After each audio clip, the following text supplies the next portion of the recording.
Warning, this podcast may change the way you think about business, entrepreneurship, and money forever. The Conquistador Podcast was created for dreamers, entrepreneurs, and leaders who want to conquer their future. To be an epic entrepreneur, you must adopt the right mental paradigms as well as master the art of selling, marketing, and finance. Now, it's time to welcome two serial entrepreneurs, leaders, husbands, and fathers who are passionate about sharing the strategies that are helping them excel in life and in business. Here are Mauricio Garcia and Hubert Humphrey. Well, hello, fellow entrepreneurs. Mauricio Garcia is always excited to begin yet another podcast. And as always, I am joined by my friend, my mentor, my partner, Hubert Humphrey. Hubert, how are you today, sir? I'm great to be here with you today. Love having another day on the podcast teaching great leadership principles. Let's talk about that. We've spoken about yesterday why having a builder's mentality is important, and we kind of got into a little bit about what it is to be a director of motivation. And I think that is really is the soul of being able to build leaders. I know there's a lot to cover in that, so let's get into it. When you were building a company, being a director of motivation, what do you mean by it, and how can every entrepreneur understand what that is? Because I know it's not just you becoming a great motivator, a great, rah type of person, per se. Well, the key word here is director. Director. What does director of anything means? It means that you're going to direct yourself or your people to certain things, or you're going to direct those things to you or your people. So a director is a person that's not that you have all of that yourself, is that you know where it's at, you know what's powerful, and you're directing everybody to the sources of this motivation. So you're directing people, you're directing yourself to things that will motivate people, that will stretch their vision, that will move them. Motivation means literally to move. It means to move something. It doesn't mean to give a great speech to it. You don't have to be some great rah-rah speaker and do all that kind of stuff on the stage and all that. It's great if you can talk good and all that kind of stuff. That's just a plus. But most of the people that I have built that were very successful in our world were not your prototypical people that you would look at as a great motivational speaker. I'm not a prototypical motivational speaker. Now, I can talk fast, I can do this, I can get as animated as any of them, and I can get in front of large. I've spoken to 30, 40, 50,000 people at a time out on stage, and millions through social media. So I can do whatever I got to do, but that's not the essence of what I'm trying to teach here. The secret is that we fixed it to where the newest, greenest person who joins our company today, have never had any experience, can be a director of motivation instantly. That's how simple it is. I always want to make sure our things are instantly duplicatable. They're so simple that they can be duplicated quickly and easily and correctly and exactly often enough, and they can be passed on to other people that are new. So that's because you're only going to build a business at the speed with which correct principles can be distributed and assimilated within your team, within your organization, whatever it is you're trying to do. It's like a great coach on a football team.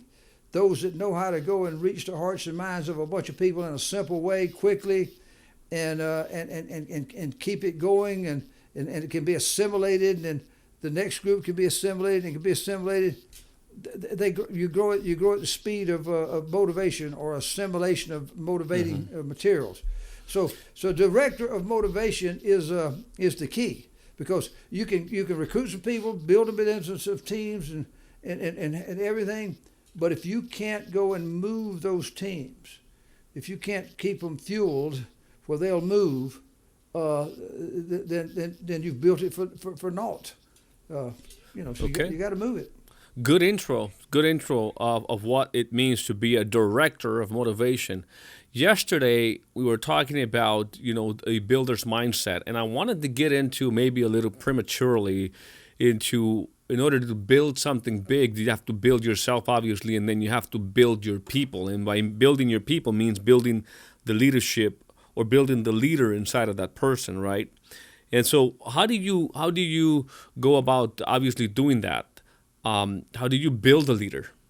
Because if you build leaders, teams will come, right? I've heard you say that many times. Right. So the focus is on building leaders, or leadership. Right. So how do you we're go gonna- about that? Well, we're going to do that, but we're going to have a whole show on that here later in the Okay. week, and so I want to we'll give a little teaser, but they need to listen in for the whole show when we talk about that very subject. Build leaders and teams will come. Mm-hmm.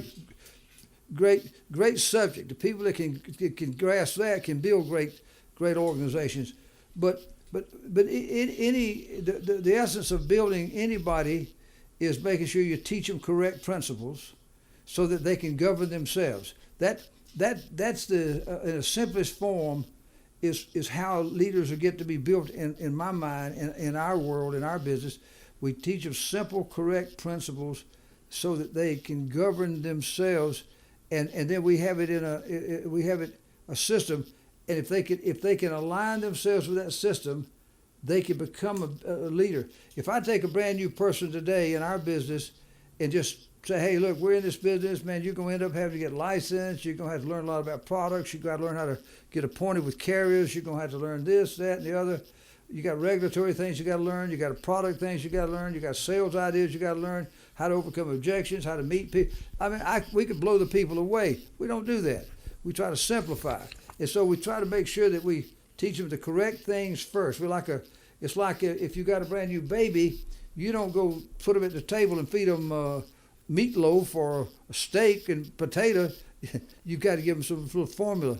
They Right. got to have milk. And as they progress, you give them something in the order with which they can assimilate it and they understand it. And if since we're trying to sell them a dream, if I'm trying to sell you a dream, which is my whole business model starts and ends with the selling of a dream. When I say a selling of a dream, I mean giving people a feeling that something that they really would like to have in life, they could achieve it with us. They don't quite know how. They don't know all the details, but this sounds so. I'm convinced these guys, their dreams have come true, and they got other people's dreams coming true, and they're showing me that my dream could come true here because I could do something like this, and I could. Whatever your dream is, it's got a price tag. It's going to take money, so they're going to show me how I can make the money to make those dreams come true. Mm-hmm. It all starts with that. And so what you got to do in building leaders is to start it up front and get them matched up with us, give them the greatest chance to succeed. A person, if a person is recruited or persuaded to join you in something, if you've got something that will give them the highest probability, I mean almost as close to a guarantee that they could be successful, they're going to like that, and they're going to be more likely successful.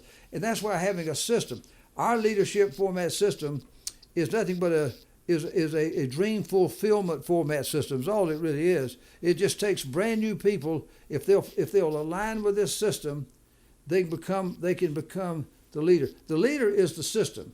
This is a simple little point. If you talk about our 6 steps and our 8 filters, we have something called the leadership format system. And if you ever look at one of our manuals, and you'll see under those 6 steps, it's got the word leader. If it says prospecting, up under it says leader will control prospecting, will help get the prospects. If it says contact, leader will help make sure you do the right contact. And if we don't leave it up to a brand new person to go do something that they don't know how to do yet, so a system is what compensates for all the things somebody hasn't learned yet up front. So brand new people can become a leader with us because they can follow our system. And by doing the simple steps, the system becomes, the system is the leader, by you, the closer you can align to those steps and follow them, you become sort of the co-leader with the system, if that makes sense. Absolutely. I was just saying that yeah. it goes hand in glove, the being a good director of motivation, being a good leader. I know that's a very big subject. How do you build and develop leaders? But anyways, constant personal communication is one of the things that I see you apply very effectively within your organization here, and how important that is, being a director of motivation, having constant personal communication. And I have also seen how you go the extra mile in making sure that your people feel good. Even with myself, I lived it. A lot of little details, whether it is a Christmas or is my birthday or stuff like that. You're always communicating, and it's not always about business. It's just making sure your people feel right. So maybe it's much deeper than what I'm saying right now, but I've just noticed that is a skill that everybody ought to really develop if they want to be good directors of motivation. Well, constant personal communication. Well, you're hitting right on the very basic thing here. To me, it's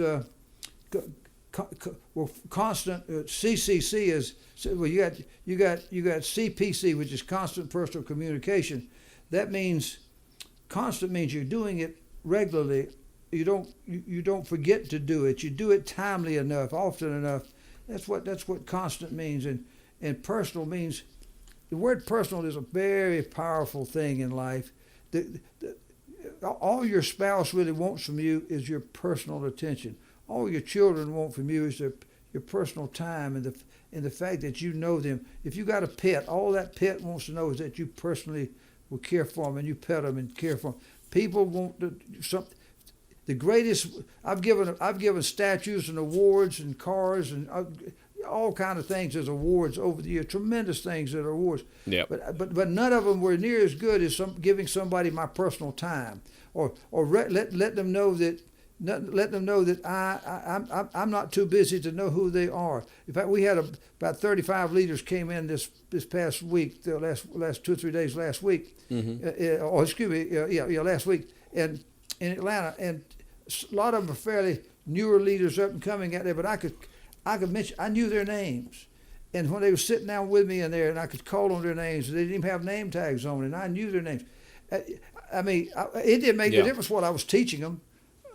That was secondary to the fact that Hubert, Humphrey, who they respect, I'm their leader, that I knew their name. And I gave them my time. That's and if powerful. they call me, I'll take their telephone number. So constant personal communication, it comes in the area of 4 or 5 things.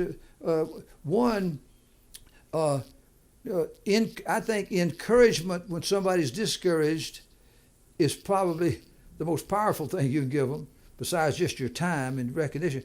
Is if somebody's kind of discouraged or hurting a little bit or distracted or depressed or they're worried or scared or anxious, whatever any of those negative emotions, and you can contact them and you can reassure them and get them, remind them to look back at the reason why they started, look at their original goals and remind them of how you can see that they can do and what all you see in their life. Next thing you know, all that's wiped away because you've given encouragement at a critical time to someone who was discouraged. Encouragement to fight off discouragement. That's where it all starts. And then obviously it's recognition. People love to be recognized when they do something well, some achievement. And It doesn't have to be super duper. From big meetings where they get big awards on a stage in front of a lot of people with great words spoken about them, that's recognition. But a lot of times it's leaders' bulletins. It's like I have letters every day. I'm having letters dictated and sent out to people for the simplest things, and that's what you do. That's big. There's I just want to share with people a personal experience when working prior to joining HCI is that a call I would get would be from some FMO saying, "Hey, you got any business? What you working on this time?" It's like the call was never about, "Hey, great that you're doing this," or "Hey, how are you?" It was all just about, "Hey, got a new business?" It's kind of annoying where the way that you apply is you really care about people. And I think that when you're building a sales organization and being a good director of motivation is just that, is really care. But it's quite a skill, because when you build an organization that have 20, 30,000 people, or like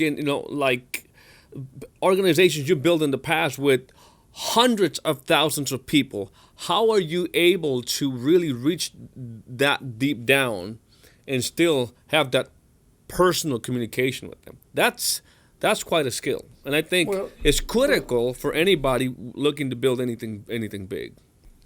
Well, there's two or three things that I can address on that. There's a lot of things, but two or three I'll pick out. One is, if you're going to build something big, you better replicate yourself with good CPC people. You need to develop in a bunch of your people who develop in their leaders, and you kind of overlap and help train them. They are good at constant personal communication, and next thing you know you've got a bunch of people doing just like you would do to all those people.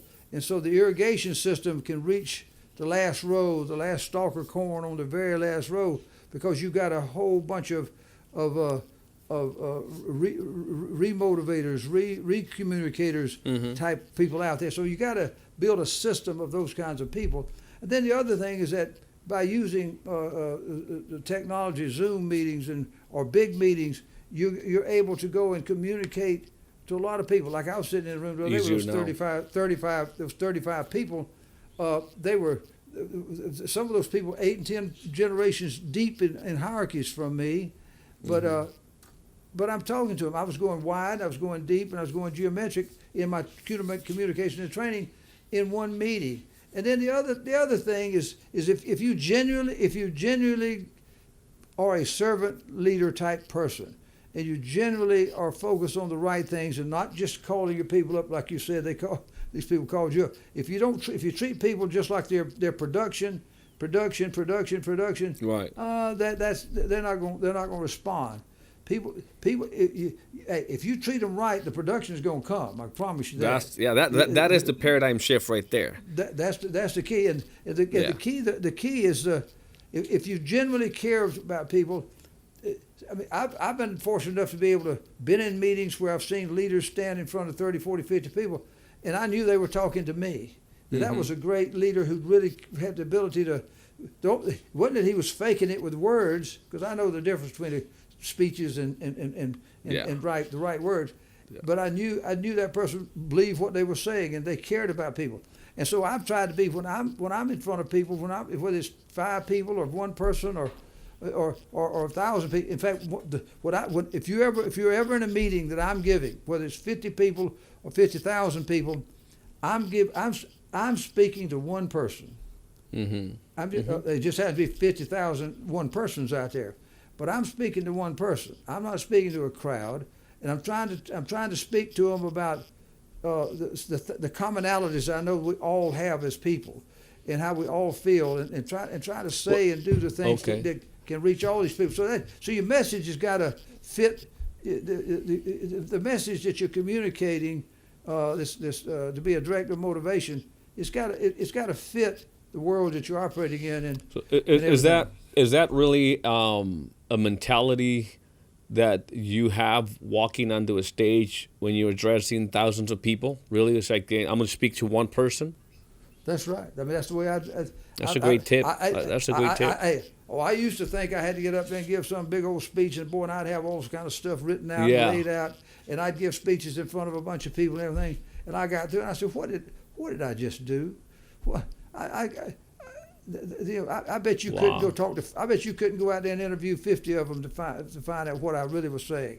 They were impressed, and the room was exciting and had all kind of mozone and wards, and they had a good feeling. But just that message didn't contribute. But I learned a long time ago that people don't care how much you know until they know how much you care. Can you convey that you care? Can you convey that you care from your telephone call, your Zoom message, your speech, Anything Absolutely. I mean, right now I sincerely am looking at a camera, and you and I know, who knows? I don't know if 10 people will listen to this or if 10 million will listen to this. Mm-hmm. But I'm talking to one person because I know that we're all human beings, and we all got much more common than we've got different about us. And I know how I would feel, and I genuinely want anybody that hears our message to learn from it, to get some value out of it, and to grow. And getting back to the CPC, you want to communicate to encouragement to the discouraged. Right. You want to give them recognition. You want to teach. You want to give them know-how. Some people need to have training and development of their skills. So a lot of times you're communicating techniques and ideas and things of that nature. That's communication. Because if you can't get people to feeling like they're empowered to do the job at hand, anxiety will build up in them, and you don't want that. You don't want them to feel like, well, man, if I just don't know what to do. So you want to make sure you keep that message out of their heart and mind. Make them feel like this is something that they can do, and you give them know-how. People love. In other ways, people love good news. Everybody's always wanting to know what's going on in the company. What's going on? Where's the company headed? What are we doing? Are we reaching our goals? And what's everybody else doing? That they want good news. And then there's so many other things that. One of those other things is building events. I know there's a lot of events out there, but the way you put on events, I think there's a strategic reason, obviously, behind the way that you do events, for the recognitions and for the training and for the Mozone. So one of the things I've heard is that in these big events is where the emotional transformation happens. And when somebody is moved emotionally, is shaken emotionally, that's when they decide to make changes. That's when they're allowed the visions to be stretched. Can you elaborate on that? Because you build these great companies from great event to great event. And you really go big on these events. And it's not just because you have the means, but there's a real strategy behind doing that. Well, it's everybody.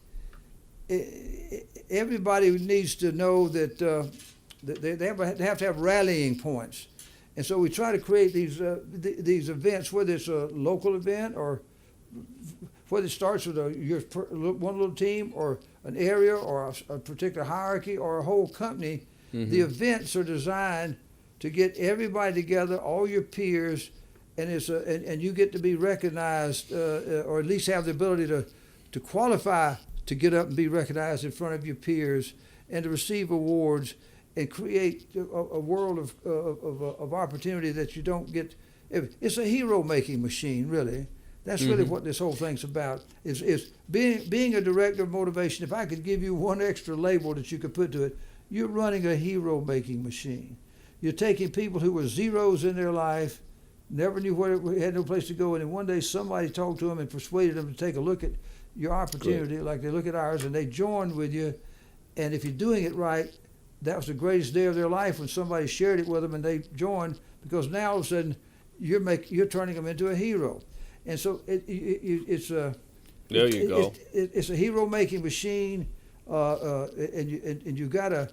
We created something called Mozone, the momentum zone. Mm-hmm. We came up with that, like the old Twilight Zone TV show back years ago. And I was old enough to watch that a lot, and I said I'm gonna create something called the momentum zone, and I wanted to create an environment, personally or in one-on-one or in a group meeting. I wanted to make sure that the environment was right, because I learned a long time ago. You don't recruit people with aiming at their heads, aim at their hearts. You don't recruit people. Try to recruit people to a company, to a product, or to even a system. Mm-hmm. You're trying to recruit people to an atmosphere, to an environment, to this feeling, and that's the guys that know how to master Mozone. Oh, they become much more viral. They've got a force. They got a force and a wave of Mozone inevitability that just causes people to do things that they probably would have never done if they went to another meeting down the street that didn't have Mozone. They'd just sit there. they're in a meeting with Mozone, they've got an extra power, the wind beneath their wings, a force that's driving them on. You know, this great, the great hierarchies that we've built, the great leaders that I know of, they have used this. It's their high octane motivational fuel that keeps them going. And any great thing that's going to lift off the ground and go very far has to have some powerful fuel to create the thrust to break the gravitational pull of being average and ordinary. And that's why we do these things. And recognition and reward. I found out that people fight so much harder, especially in our world, for recognition than they do for reward, for money. Mm-hmm. Now they want to make money, but they want to be recognized. Every human being wants to feel significant. That's probably the biggest missing ingredient we got in this country today is with parenting or lack of not enough parents in the home, or there's no leadership, or so. No, everybody's got an agenda, and you feel like you're insignificant, and that's why people commit suicide. That's why there's divorces. That's where there's children that lose their way. That's why our businesses aren't glued together properly. Mm-hmm. Is that the people don't feel significant. I mean, we're on this earth for just a flicker, man. We're just here for a little while. Wouldn't we like to know where we came from, why we're here, where we're going, and why we were here, that somebody actually recognized we were alive and that we meant something? That's what Absolutely. You being a director of motivation, being a director of significance, that's what you are. Being a director of any one of these things to the people. And by the way, if people can't go to some meetings or something, you can sometimes direct things to them. You can take things to them. You can send, with technology, you can send them all kinds of things in a digital form where they can see it. And you can direct them to go to places. You can direct places to come to them. You can direct them to go listen to this leader or direct this leader's message to them. So either way, coming or going, you're directing it. And you don't have to be a great speaker. You don't have to be a great. You could be. You can bring the speaker. That's right. You literally could be blind. You could be deaf. You could be dumb. You couldn't talk. And in our business, you could somehow direct enough people to do this thing. I know of a guy. I know of a guy back in my Amway days, way back. There was a great guy up under Charlie Marsh's team, and he was blind and had hard trouble hearing, and he was blind. Became one of the biggest stars of that guy of that Amway era. That knew, because he was a director of motivation. He could direct people to things. He could direct things to people, and it made no difference if he could see or hear or whatever. He was a director. He didn't have to be. He didn't have to know everything. Didn't have to be the great speaker. He didn't have to have every answer. He just had to know where they were and get their people to go find them.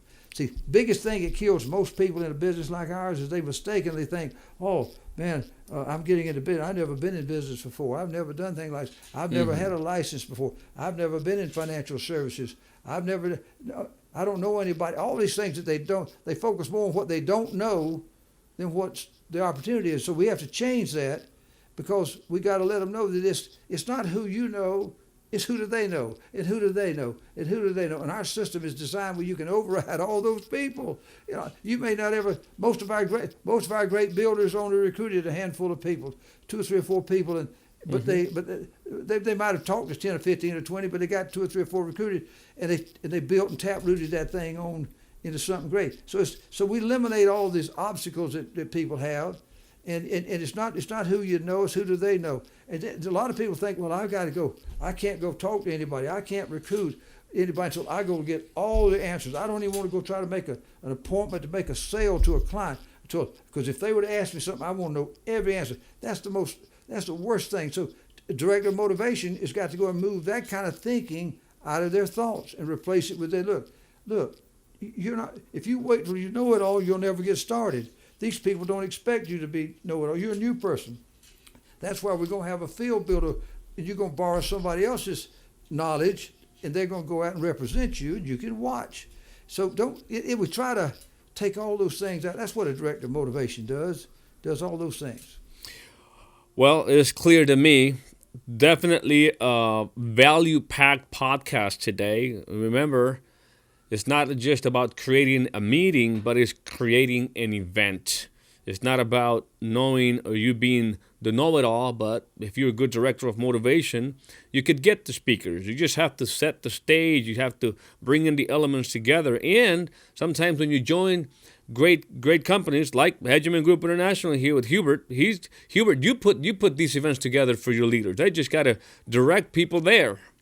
You know, a lot of the heavy lifting is actually done for these people, and I've never seen anything like it in anywhere in the world, quite frankly. The way that you put these things together.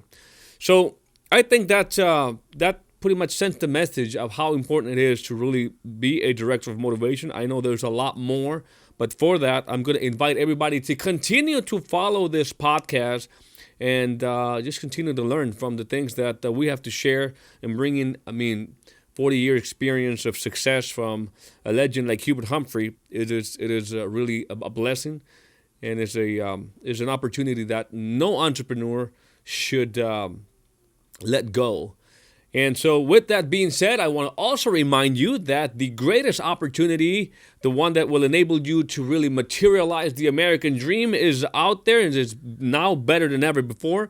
And of course, that is the HGI opportunity. To learn more about it, you go to hgiopportunity.com. That is hgiopportunity.com. Check them out, and you'll see why that is the vehicle that is going to take you from where you are today to where you want to go. With that again being said, thank you so much for listening. Make sure to subscribe, to comment, and share if you're watching this on YouTube. And if you are listening on any of the podcast platforms, also make sure to share so that more driven, determined dreamers out there can get this information and go conquer the future. Hubert, we'll see you next time. We'll see you. Go, go, go. Warning, this podcast may change the way you think about business, entrepreneurship, and money forever. The Conquistador Podcast was created for dreamers, entrepreneurs, and leaders who want to conquer their future. To be an epic entrepreneur, you must adopt the right mental paradigms as well as master the art of selling, marketing, and finance.